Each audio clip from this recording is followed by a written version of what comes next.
What's up, everyone, and welcome to the first episode of the RFCLA Fan Pod, brought to you by the Bonus Point Podcast. My name is TJ Olsen, and I'm very excited today because this is such a monumentous occasion. Not only is professional rugby back in LA this weekend, not only will the first game following an HSBC 7-stop be a Dignity Health for the LA team, but we now get this opportunity to create a new segment for our passionate rugby fans here in Los Angeles.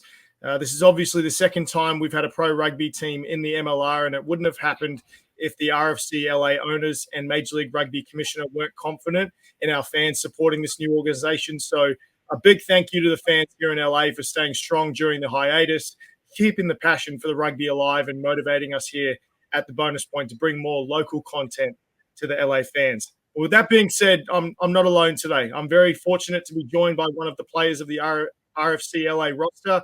He's a young man I've been following very closely because he started his professional rugby career over in Brisbane, Australia, a place that I know very well, playing almost 50 games for the Queensland Reds, and now he's in the City of Angels as a member of the RFCLA team. So please welcome our first guest of the Rugby Fan Pod, Dane Zander. How you doing, Dane? Yeah, great, mate. Thanks for having me on. Keen to have a chat. Of course, I can't wait to get stuck into this. And obviously, we've got a lot to get into today. I'd love to get your insight into pre-season and the feeling of you being a member of a brand new team here in LA, the transition from Australia to LA, as well as a few questions that our fans have been lucky enough to send us in and we can talk about today. But let's chat a little bit about your career and the move to LA, because I want people to get a better understanding of your background, where you come from, and we can just get straight stuck in and chat about LA afterwards. So you've come out of one of the best rugby schools in Australia, obviously, St. Joseph's College, Nudgee College. It always brings me mixed feelings because I'm a Brisbane State High boy. I know the State High rivalry was always an epic clash when I was at school, but no one can ever argue that Nudgee College isn't always a force to be reckoned with. So what was your experience like at Nudgee College growing up, going there, playing rugby there? What was it like? Yeah, mate, I absolutely loved it. Started Nudgee there I went there in grade 5. Started school there and just loved the college. Started playing rugby straight away.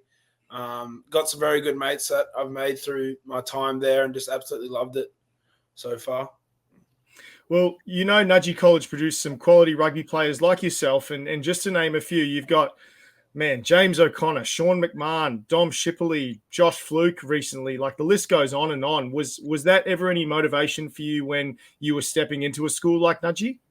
Yeah, mate, always wanted to try and achieve the most I could. And the guys that came before me, like you said, James O'Connor, Sean McMahon, they're like some of my idols when I was growing up. So, yeah, it was always good to see what those guys did before me. And it was always, great to try and achieve what they have. No, that's awesome. Well, your progression to pro rugby, it all happened in your backyard in Brizzy. So you went to high school in Brizzy. You signed to play with Brisbane City in the NRC competition before it folded in COVID in 2019. And then you got called into the Queensland Reds squad in 2020, whereas a lot of other fellas, they have to go out of state or they have to go overseas to get their first shot at playing pro footy. Like, we know plenty of people that are from Brisbane. They didn't get the progression that you did. So did it make it even more special signing your first pro rugby contract with a team based in Brisbane when you were from Brisbane? Yeah, mate, it was unbelievable. It was so good. Being able to play for the Reds, my home state, my home city, and just a lot of my good mates. We'd always used to go watch the Reds play, and we always wanted to play for that team and wear that jersey. And it was awesome, that opportunity I got to have when I got to run out for my first game in 2020. That's awesome. Well, let's talk about your new adventure. Obviously, you're with RFCLA now, and it's a big decision to come and swap out Suncorp Stadium and playing Super Rugby with Dignity Health Stadium, where the LA Galaxy have played, and Major League Rugby. So what enticed you to come over and play rugby in America and specifically in LA? Yeah, mate, I had a few mates that have played for the old Giltinis team, JP Smith and them, pretty close to me. And they were telling me how good the rugby's growing over here and how good the comp's moving forward in the right direction. And just like being able to come over here and sort of help younger players, shows them some of my experience. And obviously living in LA, it's a beautiful city. yeah, just the Sunshine State, which would sort of brought me to come here and even just improve my rugby. We got some unbelievable coaching staff here, Steve Brett, Neil Tunner. So yeah, it wasn't that hard of a move for me to come over here. What's your favorite thing about LA so far? Probably living right next to the beach, mate, to be honest. Going down there in the afternoon for a swim is pretty good, eh? Yeah, love living just right on the beach, really. All right. Well, you've gotten through preseason games. You've had training camp. What have been some things that you've been noticing that are different or unique coming from an environment like the Queensland Reds to LA? Yeah, well, something different I'd say is that the boys have come from sort of all around the world. You know, we got some South African boys, England boys, guys from New Zealand. Sort of back at the Reds, I only really played with guys from Australia and maybe a few Fijian boys, but here there's boys that have come from everywhere, even the American guys, Canadian guys. So it's a really good sort of multicultural team that we have, and everyone comes from different backgrounds and has different experiences, which is great, and it's been awesome. That's good stuff. Well, being in LA, it comes with some big expectations, as LA fans are arguably some of the most passionate sports fans of the world. Yeah. I think if you go to a Dodgers game or you go to some Lakers games, you'll definitely cop some flack if you start cheering for a different team when you're in LA. But those expectations is being a winning team and winning a championship. Obviously, the previous LA team here in MLR showed that it was possible in 1 year. You have some experience as well, being part of a winning culture with the Queensland Reds. You guys were runners-up in 2020 and eventually winning the Super Rugby AU title in 2021. So does that bring added pressure in such a sports-hungry town, or does that light the fire even more? I think, to be honest, it lights the fire even more. Everyone's come here to want to achieve that top goal of winning it, right? And I think through the preseason we've had and the way that we've been training is that we can achieve that. Like, after our first trial, we had a very good run against Utah, which is a very solid team. And I think we're striving to really chase that top goal of winning the comp. And I think we can definitely do it this year. Nice. That's good stuff. Any players you're excited to play against in the MLR? You stated there's a lot of different people from all around the world. Obviously, you get that in Super Rugby as well. You get different walks of life, different people in stages of their career. But any players you're excited to front up against and have a crack? To be honest, man, I'm really keen to verse some of the American players. I've versed a lot of guys around the world, and that's I haven't really versed any guys that are from America. And I'm really excited to see how they go about their rugby and how they play and what sort of style they play and stuff like that. So, I'm really keen to play some of the American boys. That's good stuff. Yeah, you'll get plenty of good athletes. I think if you look at Perry Baker and Carlin Isles, when you look at the sevens, just alone, like some of the best athletes in the world, it'll be good stuff to have a crack against them. But to add excitement to your first game at Dignity Health, as well as it being the first regular season game as an organization, as a team, you're basically the double header for the HSBC 7-stop here in LA. So that means you've got a packed house with plenty of fans from all over the world. You've got a lot of international sevens teams in attendance as well who will probably stick around and watch you guys play. Some interesting costume choices, as you've probably seen with some of the seven stops. So has there ever been that mentioned in the lead up to the game to motivate the boys, or are you guys just laser focused at training, ready just to take on the Dallas Jackals? Yeah, we're pretty laser focused at training just to really take on Dallas this weekend. It's great that we get to join in with the sevens crew, and we can't wait to put on a performance for all those fans that come out to watch the sevens. Hopefully stick around and watch our game after. We're really excited to put on a great performance and hopefully get everyone coming back the week after. That's a good hit out. Well, last question before I jump into the fan questions. Who's your favorite teammate that you've been getting to know throughout this? Obviously, there's plenty of new faces, new bodies that you get to talk to, but who's someone that you've really been enjoying getting to know in the team? I think Niall Saunders, the halfback from England. I've been really get along with him. He was sort of one of the first guys I met here, and we seem to be getting on like a house on fire lately. So, he's been great. Nice. That's good stuff. Well, like we spoke about at the start of the episode, we've got a lot of passionate rugby fans here in LA, and they wanted to send in a few questions once they heard you were coming on the show today. So this first question, it comes from Lizzie Hermosillo. She's a prop also as well at the Santa Monica Women's Rugby Club. And her first question is, what is your post-game recovery routine? What do you like to do after a game?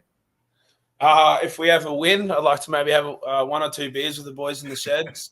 But after that, yeah, it's straight into usually have some food after the game, then into the ice baths, and then, yeah, get home and have a good night's sleep. Then the next day into a review, really.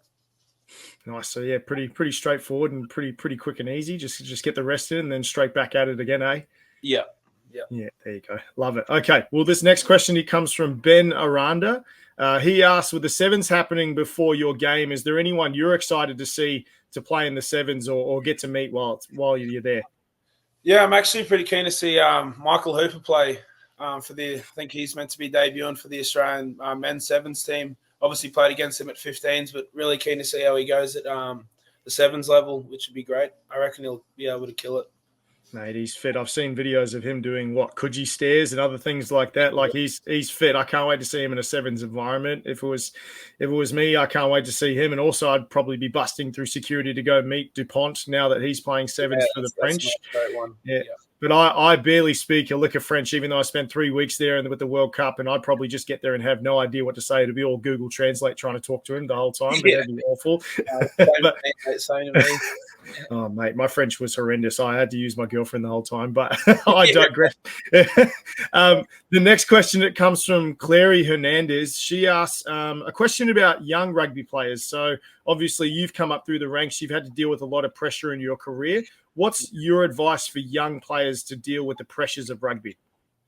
What I always got told as a kid from my dad and all my sort of guys, my older cousins and stuff, is just enjoy the game when you're young. Just love having fun with your friends and enjoying the game, and then always just looking to maybe improve on some stuff. Ask your coaches, what can I get better at? But the main thing I would always stress to a young person is just enjoy the footy while you're young. It's some of the most fun times you'll have playing the game is when you're young. So yeah, that'd be my advice for that. Yeah, I think you're 100% right. I think a lot of kids, they do love to put pressure on themselves. They want to make that rep team. They want to look good in front of their coaches or in front of their parents. But I think once you take that part out and you just start enjoying what you're doing and just trying to grow and really have fun, I think that really makes the next step. It kind of just comes naturally because you love what you do. 100%. And yeah. I think also, it'll take a lot of the pressure off when you're enjoying it a lot more.